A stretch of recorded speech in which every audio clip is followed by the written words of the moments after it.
నమస్కారం, నమిత న్యూస్ వార్తలకు స్వాగతం. నా పేరు సుమలత. వార్తల్లో ముందుగా హెడ్లైన్స్.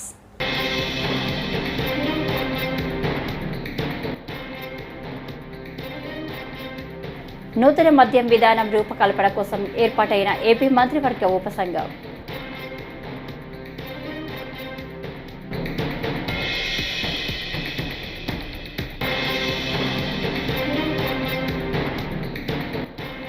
జానీ మాస్టర్పై లైంగిక వేధింపుల కేసు స్పందించిన చిత్ర పరిశ్రమ.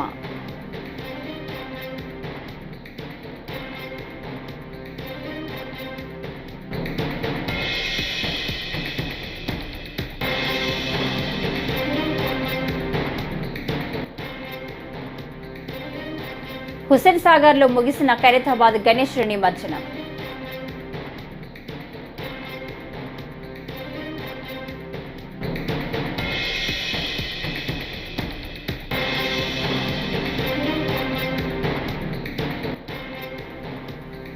విశాఖ స్టీల్ ప్లాంట్ ధ్వంసం చేయాలనే ఆలోచనలో కేంద్రం లేదని రాష్ట్ర బీజేపీ అధ్యక్షురాలు పురంధేశ్వరి.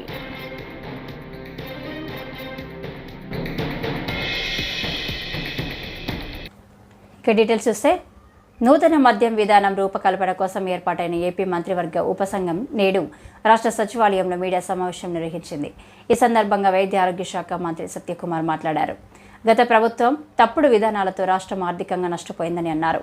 అన్ని వ్యవస్థలను కూడా దోచుకొని చివరికి మందుబాబుల విషయంలో కూడా దోచుకునే విధానానికి శ్రీకారం చుట్టారని విమర్శించారు. ఇలాంటి ఆలోచనలు మామూలు మనుషులకు రావు, అవేవో శక్తులు ఉన్న వాళ్ళకే ఇలాంటి ఆలోచనలు వస్తాయని వ్యాఖ్యానించారు. 19 నుంచి 2019-2024 మధ్య చూస్తే ప్రభుత్వ ఆసుపత్రుల్లో 2014-2019 మధ్య 36,000 కేసులు కిడ్నీ లివర్ సైరోసిస్ ద్వారా పెరిగితే 2019 నుంచి 2024 దాకా అది 56,000కు పోయింది. ప్రభుత్వ ఆసుపత్రుల్లో లెక్కల ప్రకారమే ఇలా ఉంటే ప్రైవేట్ ఆసుపత్రులను కలుపుకుంటే ఎలా ఉంటుందో మనం అర్థం చేసుకోవాలి. అంటే స్వలాభం కోసం, సొంత ఖజానాన్ని నింపుకోవడం కోసం ఇన్ని వేల మంది పేదల ప్రజలతో గత ప్రభుత్వం, జగన్మోహన్ రెడ్డి గారి ప్రభుత్వం జేబ్రాండ్లు తీసుకొచ్చి ఆటలాడుకుంది. కొన్ని వేల కుటుంబాలు రోడ్డున పడ్డాయి, కొన్ని వేల అక్క చెల్లెల పుస్తెలు తెగాయి. ఇటువంటి దుర్మార్గపు ఎక్సైజ్ పాలసీని తీసుకొచ్చి ఊరు పేరు లేని, నాణ్యత లేని మద్యం సరఫరా చేయడం వల్ల ఇవన్నీ జరిగిన విషయం అందరికీ తెలిసిన విషయమే. అందుకనే ప్రభుత్వం కొత్త ఎక్సైజ్ పాలసీలో ముఖ్యంగా ముఖ్యమంత్రి గారు ఆరోగ్యానికి భద్రత కల్పించాలి, ఇస్తున్న మద్యాన్ని ఎలక్షన్ సందర్భంలో హామీలో ఒకటైన నాణ్యమైన మద్యాన్ని సరసమైన ధరకు అందిస్తామని చెప్పడం జరిగింది. దానిలోనే ప్రధానంగా దాని మీద దృష్టి పెట్టే వాళ్ళ మద్యం పాలసీని తీసుకురావడం జరిగింది. ఈ ప్రధానంగా ఇంకో సమస్య ఏంటంటే, గత ప్రభుత్వం ఏపీ బెవరేజెస్ కార్పొరేషన్ తీసుకొచ్చి దాని మీద కూడా భవిష్యత్తులో వచ్చే ఆదాయం మీద 13,000 కోట్ల అప్పు తెచ్చింది. ఈ ప్రభుత్వం మీద ఆ 13,000 కోట్లని, అంటే అన్ని వ్యవస్థల్ని, అన్ని రంగాల్ని దోచుకొని చివరికి మందుబాబుల విషయంలో కూడా దోచుకునే ప్రయత్నానికి ఇట్లాంటి శ్రీకారం చుట్టడం, ఇటువంటి ఆలోచనలు మామూలు మనుషులకు రావు. ప్రముఖ కొరియోగ్రాఫర్ జానీ మాస్టర్పై లైంగిక వేధింపుల కేసు మీద ఫిలిం ఛాంబర్కు చెందిన లైంగిక వేధింపుల పరిష్కార ప్యానెల్ ఈరోజు స్పందించింది. తమ్మారెడ్డి, భరద్వాజ, ఝాన్సీ ఇతర ప్యానెల్ సభ్యులు ఈ మీడియా సమావేశంలో పాల్గొన్నారు. ఝాన్సీ మాట్లాడుతూ లైంగిక వేధింపులకు సంబంధించి బాధితురాలు మొదట మీడియాను ఆశ్రయించిందన్నారు. మీడియా ద్వారా ఈ విషయం తమ దృష్టికి వచ్చినట్లు చెప్పారు. Cases which we handled, which came to us over a period of time, and one such case which came to us 15 days back is the case which all of you know about. 15 days back this case came to us, and we have completed their individual statements, and we're waiting for some proofs to come through. Okay, and we're also aware of the case which has been filed, which is of a criminal nature, and both these things run parallelly, and the inquiry will go on, and whatever report we have to submit over a period of time, we'll be doing it. This is a process we've been following for many years now, and ఈ కేసులో ఏంటంటే choreographers union సంబంధించి ఇద్దరు choreographers and one choreographer is the president of the union, and we are given instructions yesterday to the union, to the federation, to put him in abeyance from the post for some time till the whole thing is sorted out, or whatever, till whatever has been decided. But wait చేసి ఏంటి possible అవుతుంది industry stake holders నుంచి చేసే క్రమం ఇంకా నడుస్తూనే ఉంది. That unfortunately is taking a very long time. We know that the committees report is still pending with the Telangana cinematography and the IHLC report ఇంకా పెండింగ్లో ఉంది. అవి వస్తే ఇంకా స్ట్రక్చర్డ్ గైడ్ లైన్స్ మనకు వస్తాయి, మ్యాండేట్స్ మనకు వస్తాయి, how do we address the issues అని. In the meanwhile sir చెప్పినట్టు 2018 నుంచి ఈ ఒక ప్యానెల్ ఏదైతే మనం ఫామ్ చేసుకున్నామో దాని తాలూకా అంటే వీఆర్ నాట్ డినైయింగ్ దట్ మన దగ్గర కేసెస్ లేవు అనే ఫ్యాక్ట్ మనం డినై చేయట్లేదు. అదర్ ఇండస్ట్రీస్లో ఉన్నటువంటి ఇష్యూస్, అదర్ ఇండస్ట్రీలో ఉన్నటువంటి సెక్షువల్ హారాస్మెంట్ ఇక్కడ కూడా జరుగుతుంది. Let's agree to that. కానీ అదర్ ఇండస్ట్రీస్లో ఉన్నటువంటి strict mechanisms to address redressal mechanisms మన ఇండస్ట్రీలో సరిపోయినన్ని, తగినన్ని I'm making it sure. Hussain సాగర్లో ఖైరతాబాద్ గణేశుడి నిమజ్జనం ముగిసింది. ఖైరతాబాద్ హైదరాబాద్ ఎన్టీఆర్ మార్గులోని 4వ నంబర్ క్రేన్ వద్ద ఈ భారీ గణేశుడి నిమజ్జనం చేశారు.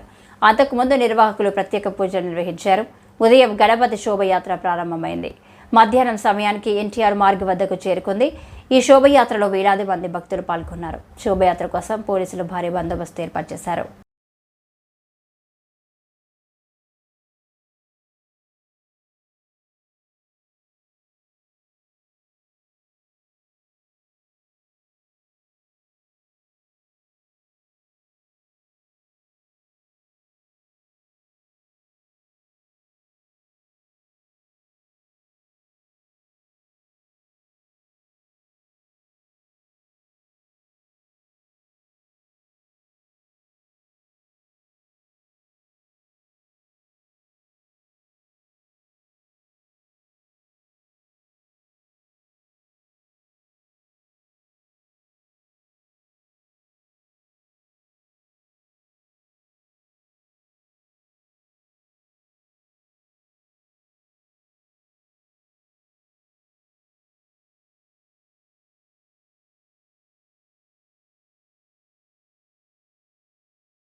విశాఖ స్టీల్ ప్లాంట్ను ధ్వంసం చేయాలనే ఆలోచనలో కేంద్రం లేదని రాష్ట్ర బీజేపీ అధ్యక్షురాలు పురంధేశ్వరి అన్నారు. విశాఖలో మంగళవారం పురంధేశ్వరి మాట్లాడుతూ విశాఖ స్టీల్ ప్లాంట్ను కాపాడి లాభాల్లోకి తీసుకురావాలనేది కేంద్రం ఉద్దేశం. కేంద్ర ఉక్కు శాఖ మంత్రి కుమారస్వామి సానుకూలంగా స్పందించారు. ప్రధాని మోడీ పుట్టినరోజున అన్నా క్యాంటీన్ ఖర్చు బీజేపీ భరించింది. మోడీ నాయకత్వంలో భారత్ ప్రపంచంలోనే 3వ అతిపెద్ద ఆర్థిక వ్యవస్థగా మారనుంది అని అన్నారు. కుమారస్వామి గారి దృష్టి మేము తీసుకెళ్ళాం. విషయం అంతా వారికి సంపూర్ణమైనటువంటి అవగాహన ఉంది. కుమారస్వామి గారు స్వయంగా వచ్చి స్టీల్ ప్లాంట్ని చూశారు. స్టీల్ ప్లాంట్ని కాపాడాలి అనే ఆలోచనే కానీ లాభాల్లోకి తీసుకురావాలి అనే ఆలోచన కానీ ఎప్పుడూ కూడా స్టీల్ ప్లాంట్ని ధ్వంసం చేయాలనేటువంటి ఆలోచన కేంద్ర ప్రభుత్వానికి లేదు. Let's not make it political అండి, please. Let us leave it with Seva Pakvada. Nayanam Pradhanam today. That is the topic. Kumaraswamy గారి దృష్టి మేము తీసుకెళ్ళాం. విషయం అంతా వారికి సంపూర్ణమైనటువంటి అవగాహన ఉంది. కుమారస్వామి గారు స్వయంగా వచ్చి స్టీల్ ప్లాంట్ని చూశారు. స్టీల్ ప్లాంట్ని కాపాడాలి అనే ఆలోచనే కానీ లాభాల్లోకి తీసుకురావాలి అనే ఆలోచన కానీ ఎప్పుడూ కూడా స్టీల్ ప్లాంట్ని ధ్వంసం చేయాలనేటువంటి ఆలోచన కేంద్ర ప్రభుత్వానికి లేదు. Let's not make it political అండి, please. Let us leave it with Seva Pakvada. Nayanam Pradhanam today. That is the topic. Balapur Ganesh laddu మరోసారి రికార్డు ధర పలికింది. మంగళవారం ఉదయం లడ్డు వేలం నిర్వహించగా గత ఏడాది కన్నా 3 లక్షలు ఎక్కువ పలికింది. ఈసారి 30,01,000 రూపాయలకు కొరడు శంకర్ రెడ్డి గణేశుడి లడ్డూను సొంతం చేసుకున్నారు. కిందటి సంవత్సరం దాసరి దయానంద్ రెడ్డి 27 లక్షలకు స్వామివారి లడ్డూను వేలంలో దక్కించుకున్నారు. కాగా లడ్డు వేలం పాట ముగియడంతో మరి కాసేపట్లో గణేశుడి శోభయాత్ర చేపట్టనున్నట్లు బాలాపూర్ గణేష్ నిర్వాహకులు తెలిపారు. హలో అన్న పోలీసు వారు దయచేసి మాకు సహకరించండి అన్న.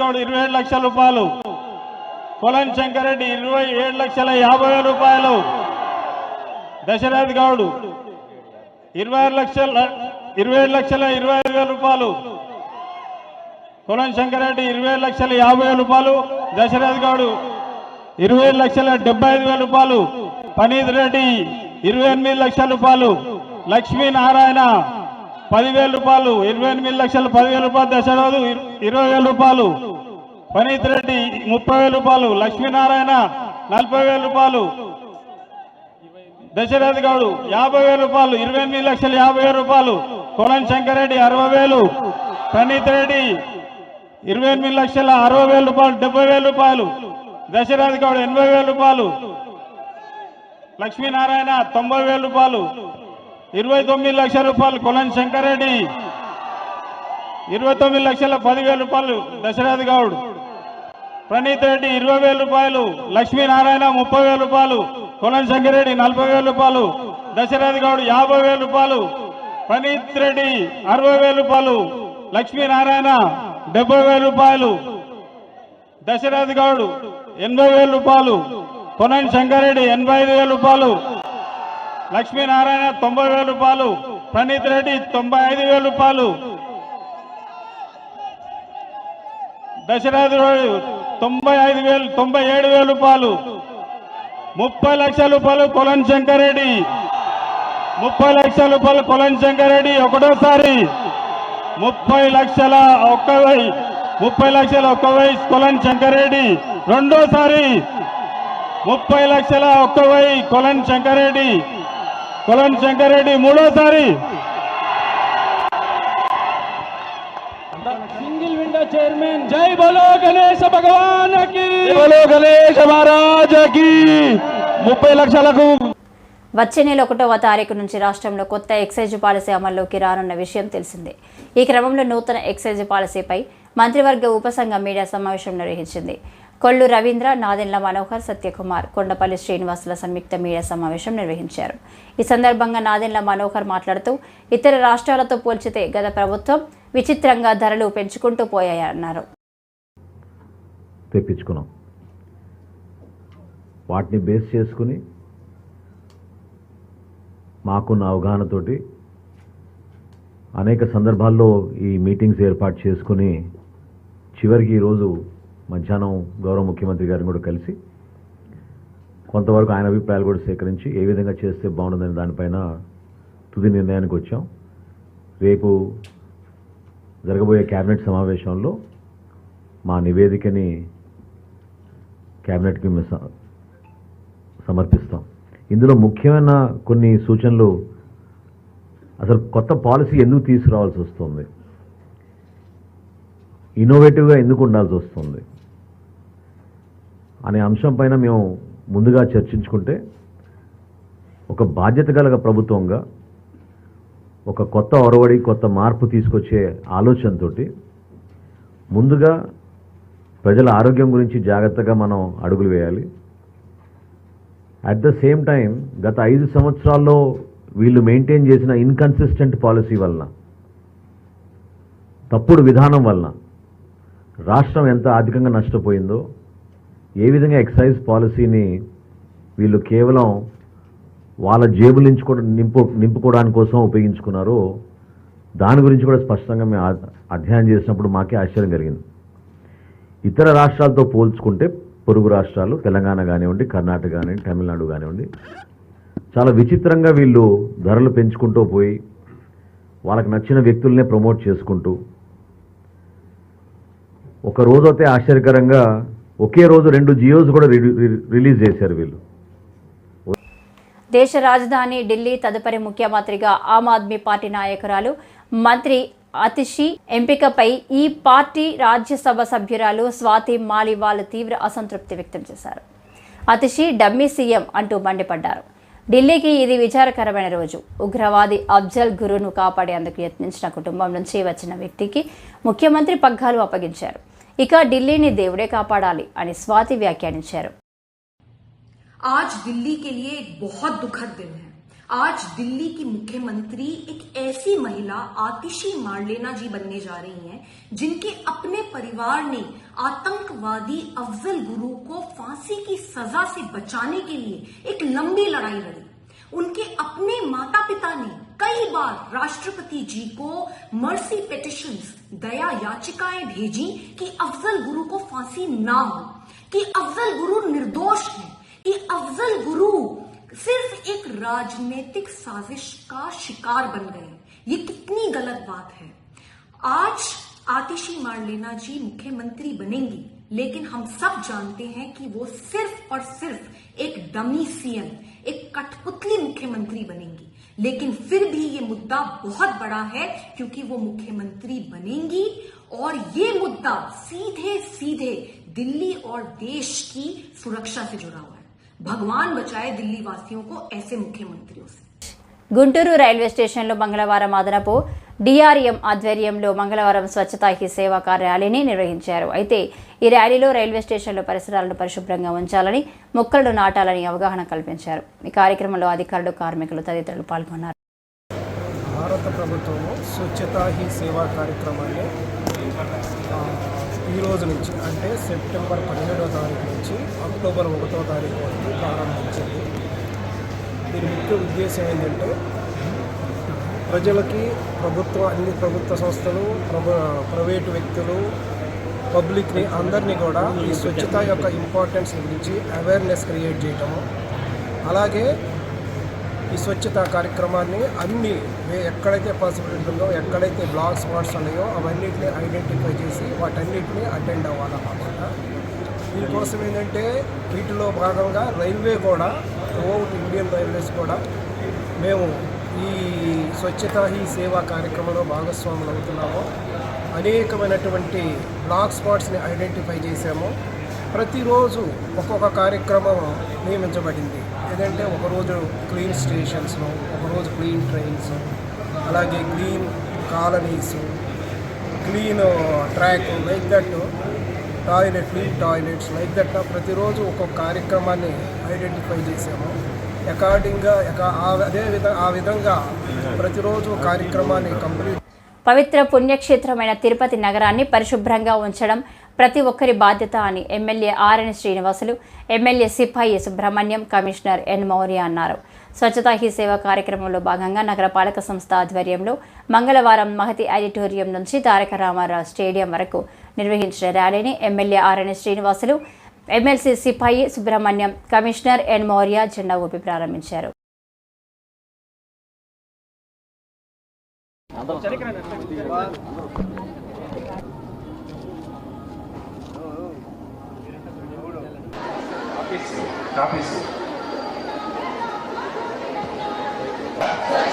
మరియు అభివృద్ధి గురించి కూడా ఆకాంక్షించారు, కల్పించారు.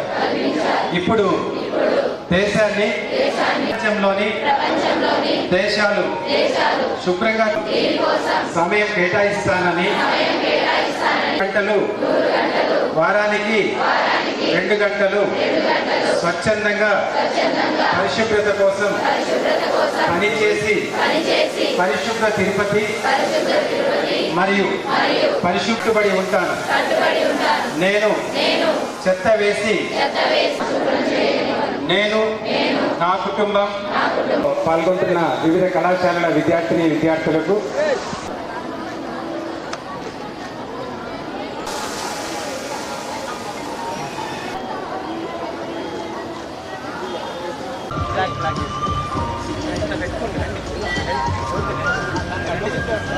అదే స్వచ్ఛ భారత్ కార్యక్రమాన్ని శ్రీకారం చుట్టడం జరుగుతోంది.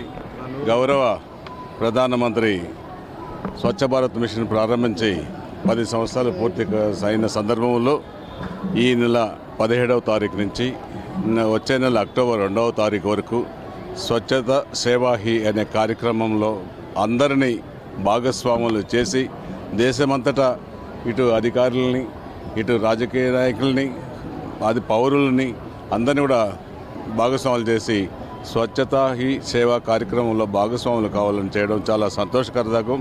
ఇటువంటి మంచి కార్యక్రమంలో మన తిరుపతి నగరంలో తిరుపతి పౌరులందరూ కూడా పాల్గొని ప్రజా సేవలో పాల్గొని తిరుపతి నగరాన్ని పరిశుభ్రంగా ఉంచడం ప్రతి ఒక్కరి కర్తవ్యం. అందులో భాగస్వాములై అందరూ కూడా తిరుపతి పుణ్యక్షేత్రాన్ని పరిశుభ్రతగా కాపాడుకోవాలని అందులో భాగంగానే ఈ యొక్క మంచి కార్యక్రమంలో ఏర్పాటు చేయడం జరుగుతుందనేసి కూడా తెలియజేస్తున్నాం. మనము ప్రతి సంవత్సరము అక్టోబర్ 2 గాంధీ జయంతి సెలబ్రేట్ చేసుకుంటాం. దాని ముందు 2 వారాలు ఈ స్వచ్ఛత ఈ సేవ అనే 2 వారాలు ప్రోగ్రాం చేస్తాము. ఈ వారము ఈ ఇయర్ కూడా థీమ్ స్వభావ స్వచ్ఛత సంస్కార స్వచ్ఛత. అంటే స్వచ్ఛత అనేది మనము శానిటేషన్ క్లీన్లీనెస్ కాదు, మన మైండ్ ఇవి కూడా స్వభావ బిహేవియర్ కూడా మనం స్వచ్ఛతగా ఉండాలనే ఉద్దేశంతో ఈ ఇయర్ థీమ్ స్టార్ట్ చేయడం జరిగింది. ఇందులో స్వచ్ఛతకి భాగీదారి అని పబ్లిక్ పార్టిసిపేషను, అలాగే సంపూర్ణ స్వచ్ఛత అని చాలా పెద్దగా క్లీన్లీనెస్ డ్రైవ్స్ అండ్ సఫాయి కర్మచారి వాళ్ళకి మనము హెల్త్ చెకప్. తిరుమలలో గత ప్రభుత్వంలోని అధికారులు తీసుకువచ్చిన లఘు మహాలఘు దర్శనాలను రద్దు చేసి ప్రతి సామాన్య భక్తుడు గర్భాలయంలోకి వెళ్లి శ్రీవారిని సంతృప్తిగా దర్శించుకునే భాగ్యాన్ని కల్పించండి అంటూ తిరుమలలో సోమవారం మంత్రి ఆనం రామనారాయణ రెడ్డిని బీజేపీ నేత నవీన్ కుమార్ రెడ్డి కలిసి వినతి పత్రం అందజేశారు. స్థానికులకు ప్రతి నెల మొదటి మంగళవారం దర్శనం, శ్రీవారి ట్రస్ట్ టికెట్పై కనీసం దర్శనానికి 2 కల్పించాలన్నారు. తిరుమల శ్రీవారి దర్శనానికి సుదూర ప్రాంతాల నుంచి వచ్చే సామాన్య భక్తులని ఇంతకుముందు ప్రభుత్వంలో ఉన్నటువంటి అధికారులు, అధికార పార్టీ నాయకులు కేవలం లఘు మహాలఘు అనే దర్శనాల పేరుతో జయ విజయల నుంచే పంపించేసేవారండి. నేను అదే ఇప్పుడు మంత్రి దేవాదాయ శాఖ మంత్రి ఆనం రామనారాయణ రెడ్డి గారిని తిరుమల కొండపైన కలిసి వినతి పత్రం ఇవ్వడం జరిగింది. దానిలో ఒకటే విజ్ఞప్తి చేస్తున్నా, సామాన్య భక్తులకి పెద్దపీట వేయండి. సామాన్య భక్తుల్ని మహాలఘు దర్శనాల పేరుతో ఈరోజు జయ విజయల నుంచే పంపించేస్తున్నారు కాబట్టి వాళ్ళని గర్భాలయంలోకి అనుమతించేలా ఉన్నతాధికారులతో మాట్లాడమని చెప్పడం జరిగింది. అలాగే ఈరోజు తిరుమలకు సంబంధించి తిరుపతిలో ఉన్నటువంటి స్థానికులు, తిరుమల స్థానికులు గతంలో కాంగ్రెస్ ప్రభుత్వం అధికారంలో ఉన్నప్పుడు ప్రతి నెల మొదటి మంగళవారం ఇక్కడ ఉన్నటువంటి స్థానికులకి దర్శన భాగ్యం కల్పించేవారండి. కానీ గత 5 సంవత్సరాలు దాన్ని రద్దు చేసేశారు. తిరిగి స్థానికులకి ప్రతి మొదటి మంగళవారం స్వామివారి దర్శనం కల్పించాలని చెప్పి కోరడం జరిగింది. అదేవిధంగా శ్రీవాణి ట్రస్ట్కి సంబంధించి 10,500 రూపాయలు ఒక మనిషికి టికెట్ తీసుకుంటున్నారు. కనీసం 2 భార్యాభర్తలనే లేదా 2 స్వామివారి దర్శనానికి అనుమతించమని చెప్పి కోరడం జరిగింది. అదేవిధంగా వసతి సముదాయాలు కొండపైన సామాన్య భక్తులు వస్తే వాళ్ళ దగ్గర మొబైల్ ఫోన్లు ఉండవండి, కొంతమందికి ఏటీఎం కార్డులు ఉండవు, ఫోన్పే గూగుల్ పే చేయమంటారు. అదే కాకుండా నగదు డబ్బిస్తే కూడా రూములు ఇచ్చే విధంగా వెసులుబాటు కల్పించమని కోరడం జరిగింది. దాంతోపాటు గతంలో ఏదైతే కాషన్ డిపాజిట్ కింద వసతి గదులకి తీసుకుంటూ ఉన్నారో దాన్ని 10 రోజుల తర్వాత 15 రోజుల తర్వాత మీ అకౌంట్లోకి ట్రాన్స్ఫర్ చేస్తామంటున్నారు. అలా కాకుండా పూర్వ పద్ధతిలో ఎవరైతే రూమ్ వెకేట్ చేస్తారో వెంటనే డిపాజిట్లు తిరిగి చెల్లించే విధంగా కూడా చేయమని చెప్పి చెప్పడం జరిగింది. అదేవిధంగా తిరుమల కొండ మీద దాదాపు 34 మఠాలు ఉన్నాయి. ఆ మఠాలలో శుభకార్యాలు జరుగుతూ ఉంటాయి. అక్కడ ఉన్నటువంటి గదులు కూడా రద్దీ సమయంలో అధిక రేట్లకు ఇచ్చేస్తున్నారని చెప్పి దాన్ని భక్తులందరికీ తెలిసేలా ధరల పట్టి ఏదైతే రూమ్ ఛార్జ్ ఎంత వసూలు చేస్తున్నారని ఓపెన్గా డిస్ప్లే చేయమని చెప్పి చెప్పడం జరిగింది. అదేవిధంగా ఇటీవల ఈ గవర్నమెంట్లో కొత్తగా వచ్చేటువంటి అధికారులు ఆధార్ కార్డు ఆధారంగా దర్శనం చేసుకోలేని భక్తులకు కేవలం 2 లడ్లు మాత్రమే ఇస్తామని చెప్పారు. అలా కాకుండా ఆధార్ కార్డు ఆధారంగా 10 లడ్లన్నా కనీసం భక్తులకు ఇమ్మని చెప్పి కోరడం జరిగింది. అదేవిధంగా ఆనం రామనారాయణ రెడ్డి గారు రాజమండ్రిలోని పొట్టి శ్రీరాములు తెలుగు యూనివర్సిటీ ప్రభుత్వ సంస్థలను నగరం నుంచి తరలించేస్తున్నారని తూగో జిల్లా కాంగ్రెస్ అధ్యక్షులు టీకే విశ్వేశ్వరరెడ్డి ఎంపీ ఎమ్మెల్యేపై ఆగ్రహం వ్యక్తం చేశారు. మంగళవారం రాజమండ్రిలో ఆయన మాట్లాడారు. వేద పాఠశాలలో సాంస్కృతిక కళాశాల స్థలంలో ఏర్పాటు చేయాలన్నారు. అలాగే నగరంలో నీటి పన్ను కట్టే ప్రతి ఒక్కరికి స్వచ్ఛమైన త్రాగునీరు డిమాండ్ చేసే హక్కు ఉందన్నారు. మన రాజమండ్రి నగరంలో ఉన్న ప్రజల్ని, అయ్యా ప్రజలారా, మీ గాఢ నిద్రలోంచి మేల్కోండి. రాజమండ్రిలో ఉన్నటువంటి ప్రభుత్వ సంస్థలన్నీ కూడా జెండాపై కప్పిరాజు లేచిపోతున్నాయి. మీరు నిద్రపోతే ఏవి ఉండవు ఇక్కడ ఏవి మిగలవు అని చెప్పి చెప్పడం కోసం అని చెప్పి వేళ పత్రికా విలేకరుల సమావేశం ఏర్పాటు చేయడం జరిగింది. మన ఉమ్మడి ఆంధ్రప్రదేశ్ లో మనకి పొట్టి శ్రీరాములు తెలుగు యూనివర్సిటీ అని హైదరాబాద్ లో పెట్టడం జరిగింది. 10 సంవత్సరాలు ఉమ్మడి రాష్ట్రాల్లో కంబైన్డ్గా రన్ చేసుకునే అవకాశం ఉంది. 10 సంవత్సరాలు అయిపోయిన తర్వాత ఎవరి దుకాణం వాళ్ళే, మీ రాష్ట్రంలో వెళ్ళి మీరు, మా రాష్ట్రంలో మీరు రన్ చేసుకుంటామని అన్నారు. మొన్న రీసెంట్ గా జరిగిన పొట్టి శ్రీరాములు తెలుగు యూనివర్సిటీలో జరిగిన అడ్మిషన్స్ లో మన రాజమండ్రిలో ఉన్నటువంటి పొట్టి శ్రీరాములు విద్యాపీఠాన్ని సాహితీపీఠానికి అడ్మిషన్స్ ఇవ్వలేదండి. ఏంటంటే మీకు మాకు సంబంధం లేదు అన్నారు. ఇవాళ రాజమండ్రిలో ఉన్నటువంటి పొట్టి శ్రీరాములు సాహితీ విద్యాపీఠానికి 16 ఎకరాల ల్యాండ్ ఉంది, బ్రహ్మాండమైనటువంటి బిల్డింగ్స్ ఉన్నాయి. ఇవన్నీ కూడా దీన్ని పీఠాన్ని తీసుకెళ్లి తిరుపతిలో పెట్టాలని చెప్పి ఒక ప్రపోజల్ తోటి ఆల్రెడీ గవర్నమెంట్ తిరుపతిలో.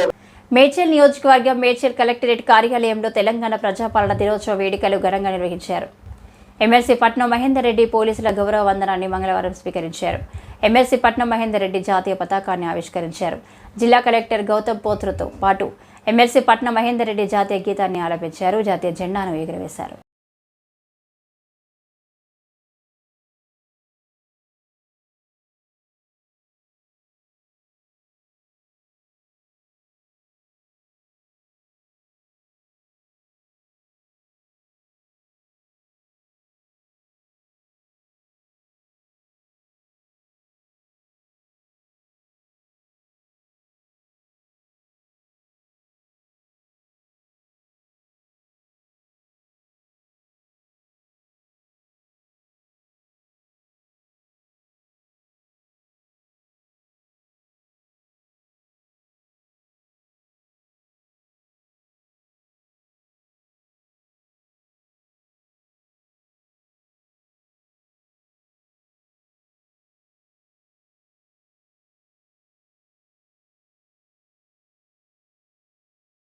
ఈ వార్తలు ఇంతటితో సమాప్తం. నమస్కారం.